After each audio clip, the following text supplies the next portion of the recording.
Assalamualaikum warahmatullahi wabarakatuh.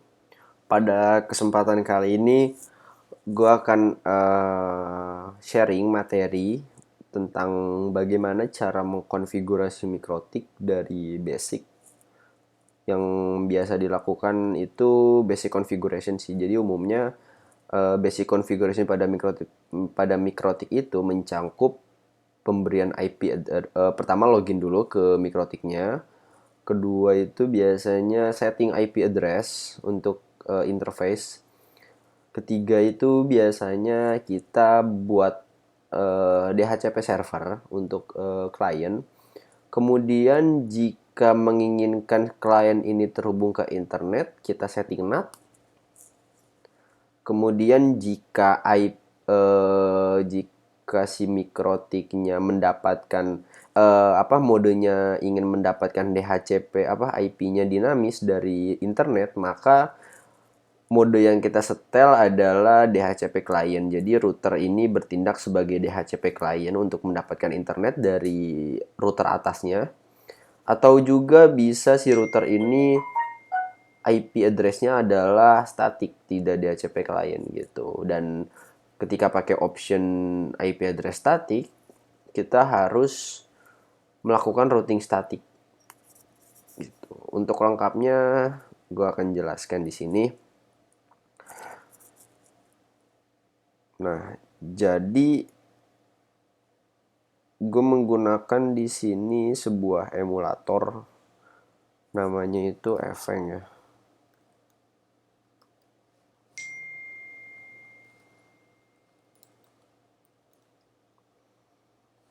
Nah, di sini contohnya ini adalah internet. Ini internet, ini router, dan ini klien. Nah, sekarang yang pertama kita lakukan adalah materinya kita mengeset router menjadi DHCP client agar mendapatkan IP secara otomatis dari router atas, atau yang sekarang kita pakai adalah internet ya. Kemudian kita setting IP address dan DHCP server untuk memberikan DHCP atau IP secara dinamik kepada klien-klien. Seperti itu. Ini untuk topologinya saja. Untuk prakteknya gue menggunakan router asli ya, router di rumah gue.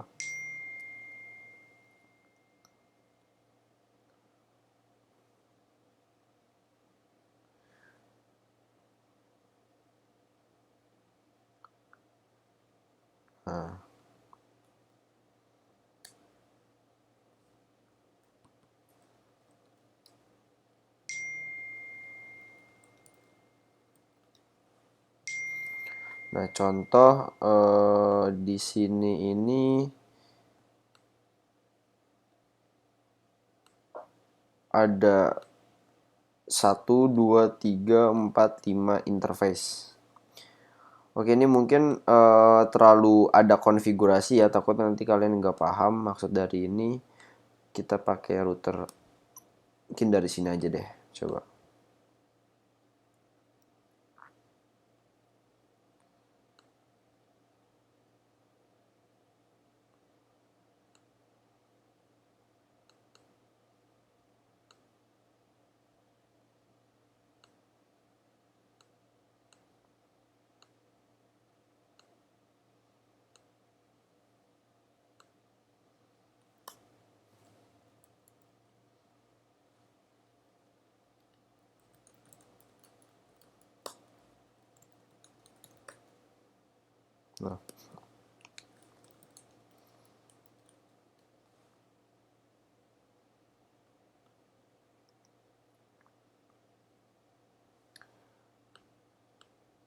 Nah, bisa kita lihat di sini gue memberikan identitas itu adalah, kalau ini gue zoom. Nah, jadi gue memberikan identitas itu router 1 di sini kan. Di sini router 1. Nah, kita bisa lihat di Winbox gua ini terdetek identitasnya adalah router 1. Dan boardnya ini adalah CHR, yang artinya Cloud Hosted Router, yang artinya kita menjalankan router ini secara virtual, tidak ada fisiknya gitu. Kalau ada fisiknya, identitasnya beda lagi. Di sini router fisik gue dengan jenis RB751U. Terus kemudian RB1100 AHX2 gitu. Kita login aja. Untuk login default MikroTik semuanya ya, jika kalian memberi MikroTik baru atau setelah kalian reset, login default MikroTik adalah username admin, passwordnya kosong. Adminnya itu kecil semua. Admin, passwordnya kosong, kita login. Oke, kita telah berhasil login. Kemudian kita pertama sesuai dengan yang tadi kita ingin praktekkan adalah router kita ini mendapatkan IP secara otomatis dari router atasnya.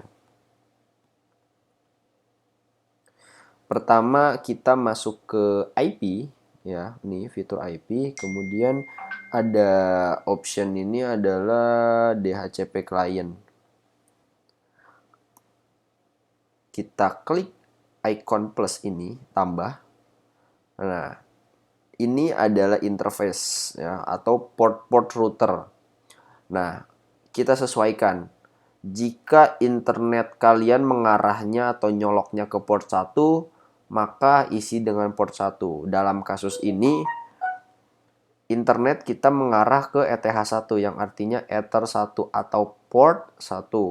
Jadi kita pilih Ether 1. Kita oke saja, enter juga bisa. Nah, jika internet kalian tidak bermasalah atau router atas kalian tidak bermasalah, maka harusnya router mendapatkan IP seperti ini. Di sini jika berhasil maka mendapatkan IP dan juga statusnya bound ya. Jika tidak berhasil, misalkan internet kalian bermasalah, maka statusnya akan seperti ini. Contoh di Ether 2 tidak tercolok ke internet ya, dia coloknya itu ke klien, bisa kalian lihat di sini. Maka dia tidak mendapatkan DHCP, maka statusnya akan searching, mencari gitu. Nah, untuk menghapus jenis konfigurasi kita bisa klik tanda minus ya. Jika untuk menonaktifkan suatu konfigurasi atau rule, kita klik icon silang. Nah, kayak gini. Disable, enable, remove, tambah, atau add.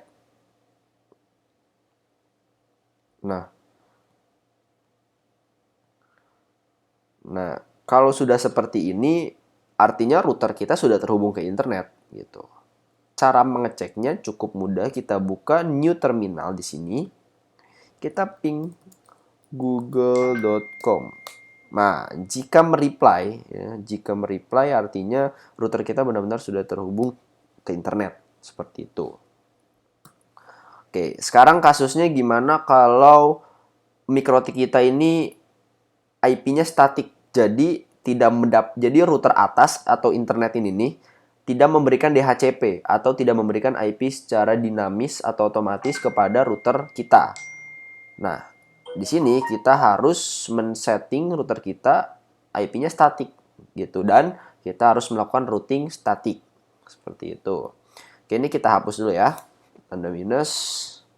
Kemudian kita klik IP ya. Kemudian masuk ke fitur addresses. Nah, ini kita hapus dulu, ini konfigurasi yang lama. Kita tambahkan, oh ya, jadi cara kita melihat dulu tadi kan IP-nya adalah biar tidak bentrok ya. Nah, ini 10.100.150.27/24. Nah, nanti kita pakainya IP segini. Kenapa? Karena nanti kalau kita pakai IP yang lain takutnya di jaringan gua itu bentrok gitu. Ya, berarti ini tuh yang kosong yang dikasih dari router atas gua. Nah, anggap aja sekarang router atas gue ini nggak ngasih DHCP nih, nggak ngasih IP secara otomatis. Kita harus ngetesnya tuh statiknya. Kita masukkan 10.100.150.27/24 ya. Network tidak usah diisi, nanti otomatis nih. Kita pilih Ether 1 ya. Ether 1, kemudian apply.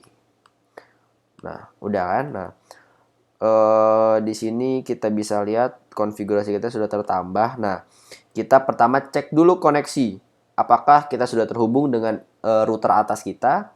Kita buka new terminal, kemudian ping gateway-nya 10.100.150.1. Nah, jika reply artinya kita sudah berhasil terhubung ke router secara fisik gitu ya.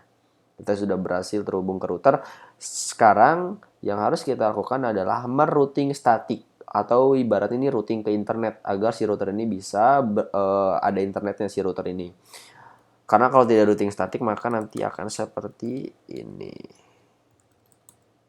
Nah, jadi tahapannya kalau tadi kita setting router kita sebagai modenya DHCP client, maka router langsung secara instan dapat terkoneksi ke internet kan. Nah, kesulitan yang dihadapi jika kita men-setting router secara statik IP-nya atau alamatnya adalah kita harus melakukan beberapa tahap konfigurasi lagi agar router kita dapat terhubung ke internet.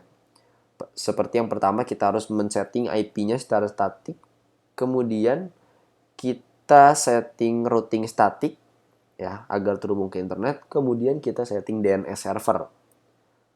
Gitu. Nah, setelah kita setting IP, kita masuk ke tahap konfigurasi selanjutnya yaitu adalah setting routing statik.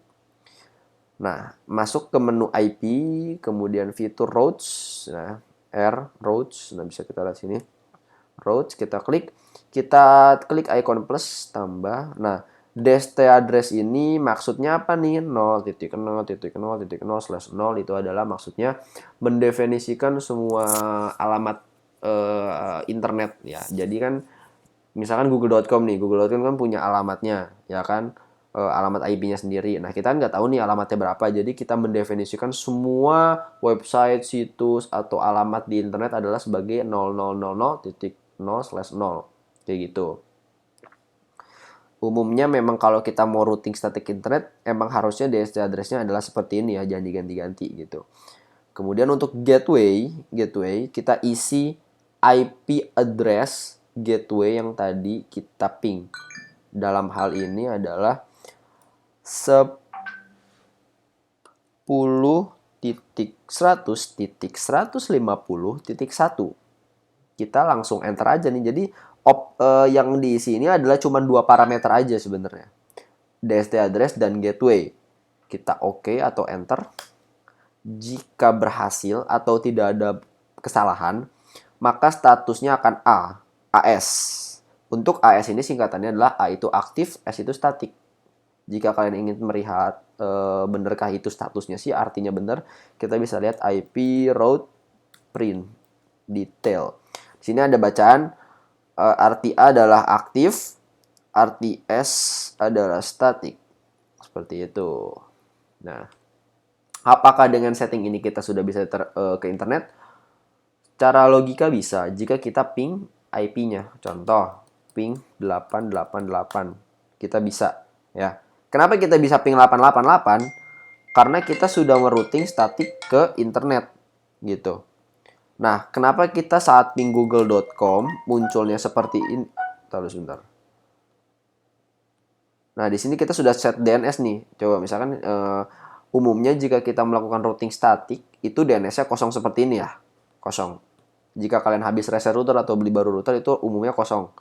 Nah, saat kita ping Google, kenapa munculnya invalid value for argument address? Karena router kita nggak tahu mau mencari alamat IP google.com ini kemana gitu. Jadi 88 ini kan adalah DNS. Untuk lengkapnya kalian bisa cari tahu fungsi DNS, cara kerja DNS gimana gitu. Jadi ini wajib untuk kita isi yaitu IP DNS 8888 1111. Jadi 11 ini adalah Open DNS, 88 juga Open DNS. Jadi kenapa setting 2? Karena jika suatu saat atau kejadian kita tidak tahu, misalkan 888 ini ada situsnya tidak bisa diakses ya, atau server Google DNS-nya nggak bisa diakses, maka dia akan otomatis pindah ke server yang bawahnya, yaitu server Open DNS yang 1.1.1.1. Kayak gitu. Kita oke.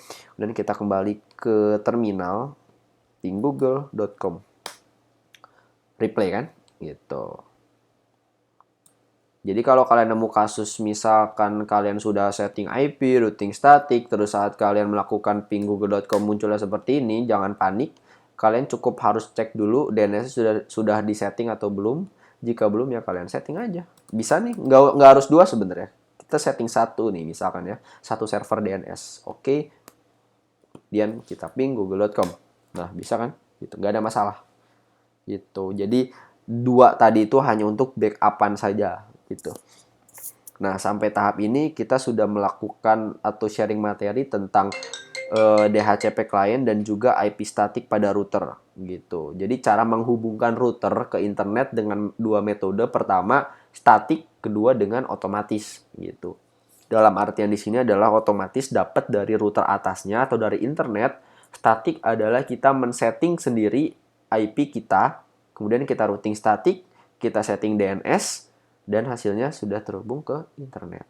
Seperti itu untuk basic konfigurasi menghubungkan router mikrotik ke internet. Seperti itu. Kemudian kita lanjut lagi. Ini materi ini saya stop sampai DHCP server ya. Jadi ini materi terakhir, nanti saya akan sambung di video selanjutnya. Kita akan memberikan DHCP atau IP secara otomatis kepada klien gitu, ya kan? Nah, dalam tahap ini kita akan memberikan klien yang menyolok ke Ether 2 pada router. Nah, bisa kalian lihat ini nih, ya, yang ini. Oke, cara konfigurasinya cukup mudah sekali. Kita masuk ke IP address. Jadi sebelum kalian men-setting DHCP server, pastikan kalian sudah membuat IP address. Jika kalian belum membuat IP address, maka akan error nanti saat membuat DHCP. Gitu. Ini IP-nya bebas ya. Contoh di sini saya memberikan IP 192.168.200.1/24 ya. Ether ini Ether 2, pilih yang mengarah ke klien, kemudian OK atau enter. Sini sudah berhasil, kemudian kita masuk ke IP DHCP server. Kemudian kita DHCP setup ya. Klik. Kita pilih interface Ether yang mengarah ke klien. Kita pilih Ether 2, kita next saja. Next. Nah, ini tinggal di next saja sebenarnya sih, next. Nah, ini otomatis nanti keisi. Kalau belum diisi, kalian bisa isi 888. Ini DNS server ya. Kalian bisa cari tahu fungsi DNS apa. Next. List time ini adalah jumlah atau rentang waktu berapa lama klien atau PC itu dipinjamkan IP address gitu. Di sini adalah defaultnya 10 menit pada mikrotik. Kita bisa ganti sesuka kita, bisa 1 jam, 1 hari, 24 jam, 5 menit, 1 menit gitu. Bebas. Next. Oke, berhasil. Ya kan? Nah, kemudian kita nyalakan kliennya untuk mengetes apakah klien mendapatkan IP address dari mikrotik. Nah, klien sudah menyala, kemudian kita buka. Nah, untuk virtual PC ini cara dapat DHCP-nya gimana sih? Ketik aja DHCP. Nah, jika keluarnya ini nih, kita perbesar ya. Jika keluarnya bacanya Dora, arti Dora kalian bisa cek di internet. Jadi kalau untuk secara singkat, Dora itu D-nya discovery, O-nya over, R-nya request, A-nya acknowledge. Untuk pengertian dari semua itu kalian bisa searching di internet. Nah, klien ini mendapatkan IP 192.168.200.2054/24 dengan gateway. Gateway ini adalah gerbang atau IP si router mikrotik ya. 192.168.200.1 gitu. Nah, untuk melihat di routernya apakah klien udah dapat IP atau enggak, kita bisa masuk ke IP DHCP server, kemudian lihat di lists ya. Nah, ini kita lihat tuh, terdaftar kan, sudah ada klien yang terdaftar di sini. Dengan D ini artinya dinamik ya. Dinamik tuh artinya otomatis seperti itu. Nah, apakah klien sudah bisa berinternet? Kita bisa cek ping google.com. Nah, kenapa bisa? Karena saya sudah melakukan NAT sebelumnya. Bisa kita lihat di sini. Nah, di sini saya sudah menat nih. Jadi ini sebenarnya ada konfigurasi bawaan, saya hapus-hapusin dulu ya. Nah, misalkan ini NAT kosong nih, ya kan? Nggak ada apa-apa di NAT nih. Kita coba ping. Lihat. Nggak bisa kan? Seperti itu. Nah, jadi kita harus melakukan NAT. Untuk pengertian NAT kalian bisa cek di internet ya, apa pengertian NAT itu gitu. Nah, jadi nanti cara melakukan NAT cukup gampang, yaitu kalian tinggal ke router, IP, masuknya ke firewall, kemudian pilih fitur NAT, kita plus, kemudian pilih CIN itu SRC NAT, kemudian out interface, pilih interface yang terhubung ke internet. Dalam kasus ini adalah Ether 1, kemudian actionnya adalah Masquerade ya. Kita oke saja langsung. Kita buka klien, ini kliennya error kayaknya nih ya. Waduh, error bos. Wah, error klien gue nih. Jadi ini udah bisa dipastikan ya, udah bisa terhubung ke internet lah. Ini kliennya kayaknya lagi error nih. Gitu. Mungkin untuk di sini saja, sampai sini dulu untuk tahap sharing materi tentang basic konfigurasi pada mikrotik. Nextnya kita akan membahas apa namanya, setting firewall basic pada mikrotik. Oke, segitu saja dari saya. Kurang lebihnya mohon maaf. Wassalamualaikum warahmatullahi wabarakatuh.